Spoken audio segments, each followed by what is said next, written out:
truth. When I arrived in Texas in 2001, I felt an enormous amount of pressure. I felt like I had all the weight of the world on top of me, and I needed to perform at a high level every day. Back then, it was a different culture. It was very loose. I was young. I was stupid. I was naive. And I wanted to prove to everyone that, I was worth, and being one of the greatest players of all time. And I did take a banned substance, and for that, I'm very sorry and deeply regretful. It forces me to do something I wouldn't otherwise do. So in other words, and it doesn't matter which level we're talking about, whether it's professional, whether it's college, trying to get to pros, whether it's high school, trying to get to college. If someone else is doing it, now I have to make a decision. Am I going to compete, or am I going to give up my dream? And at that point, it's a really tough decision. As a high school player, you may not be able to afford to go to college.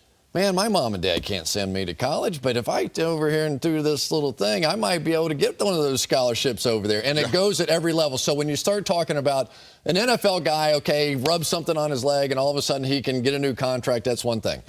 But when you're talking about high school kids who are going to make the same decision, to me, that's when it gets frightening. Steroids are taken 8 or 9, 10 weeks before competition. It's not a healthy thing to do, but it's being used.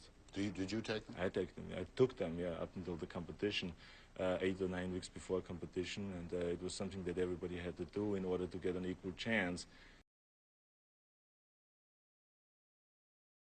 From that point on, every year I had my heart checked when I had my physical, and so when I was finished with True Lies, I remember the doctor, that physical, said, the time is coming up where I see your heart, the performance going down, that you need soon a valve replacement. So I said to him, well, why not let's do it in 2 years from now. And he says, that's fine. So right after the Batman and Robin movie, I went into the hospital and got the valve replacement, got both valves replaced, the aortic valve and the pulmonary valve. Patriots wide receiver Julian Edelman is facing a 4-game suspension for performance-enhancing substance. Now, that case is under appeal right now, and we'll see whether or not he can have any of that overturned. And the system's not infallible, and we'll see how it works out over time. But this is yet another interesting twist for the New England Patriots, with their wide receiver now facing a 4-game suspension moving forward. And obviously, he will try to fight this. He will try to have this reduced.